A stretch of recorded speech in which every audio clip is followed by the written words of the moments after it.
தானியேல் Babylon ராஜ்யத்தில் மிகுந்த ஞானமும் நேர்மையும் கொண்ட ஒரு மனிதராக இருந்தார். ராஜா தானியேலை எல்லாரிலும் மேலாக நேசித்தார். இது மற்ற உயர் அதிகாரிகளுக்கு மிகுந்த பொறாமையை ஏற்படுத்தியது. அரண்மனையின் பெரிய மண்டபங்களில் அவர்கள் ஒரு தீய வலையை பின்னினார்கள். ராஜாவே, 30 நாள் வரை உம்மை தவிர வேறு எந்த தெய்வத்தையும் நோக்கி ஜெபிக்கும் எவனும் சிங்கங்களின் கேபியில் போடப்பட வேண்டும் என்று சட்டம் இயற்றுங்கள்.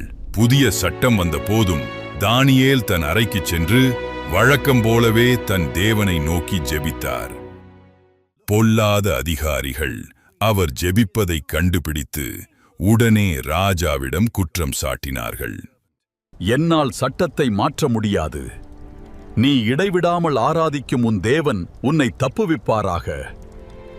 தானியேல் பயங்கரமான சிங்கங்களின் கெபியில் தூக்கி எறியப்பட்டார். கெபியின் வாசலில் ஒரு பெரிய கல் உருட்டி வைக்கப்பட்டு அவர் உள்ளே அடைக்கப்பட்டார். தப்பிக்க வழியே இல்லை. அன்றிரவு ராஜாவுக்கு தூக்கமும் வரவில்லை, உணவும் இறங்கவில்லை. தன் நண்பனை நினைத்து அவர் இதயம் கலங்கியது. இருண்ட கெபியில் பசியுள்ள சிங்கங்கள் நெருங்கின. ஆனால் தேவன் தானியேலை கைவிடவில்லை. அவர் ஒரு தூதனை அனுப்பினார். தேவதூதன் சிங்கங்களின் வாயை கட்டினார். கொடிய மிருகங்களுக்கு நடுவே தானியேல் முழு அமைதியுடன் இரவை கழித்தார். தானியேலே, ஜீவனுள்ள தேவனுடைய தாசனே, உன் தேவன் உன்னை சிங்கங்களுக்கு தப்புவிக்க வல்லவராயிருந்தாரா? ராஜாவே, நீர் என்றும் வாழ்க. என் தேவன் தம்முடைய தூதனை அனுப்பி சிங்கங்கள் என்னை சேதப்படுத்தாதபடிக்கு அவைகள் வாயை கட்டி போட்டார். ராஜாவுக்கு மிகுந்த சந்தோஷம்.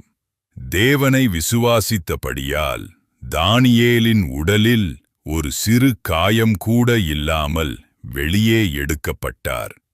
தானியேலின் ஜீவனுள்ள தேவனுக்கு அனைவரும் பயபக்தியாயிருக்க வேண்டும் என்று ராஜா கட்டளையிட்டார். அவரே தப்புவித்து இரட்சிக்கிறவர். என் தேவன் தம்முடைய தூதனை அனுப்பி சிங்கங்கள் என்னை சேதப்படுத்தாதபடிக்கு அவைகளின் வாயை கட்டி போட்டார். அவர் சமூகத்தில் நான் குற்றமற்றவனாய் காணப்பட்டேன்.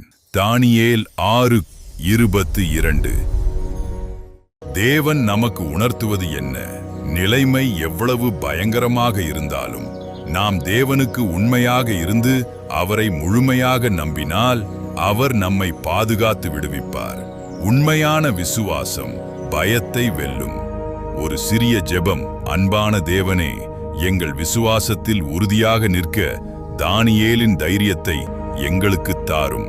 நாங்கள் எங்கள் வாழ்வில் பயங்கரமான சவால்களை சந்திக்கும் பொழுது எங்களை பாதுகாக்க உம்முடைய தூதர்களை அனுப்பும். எல்லா சூழ்நிலைகளிலும் உம்மை நம்ப எங்களுக்கு உதவுங்கள். இயேசுவின் நாமத்தில் ஆமென். இந்த மாதிரி பைபிள் கதைக்கு நம்ம மிரக்கிள் பைபிள் ஸ்டோரிஸ் சேனலை மறக்காம சப்ஸ்கிரைப் பண்ணுங்க. Praise the Lord.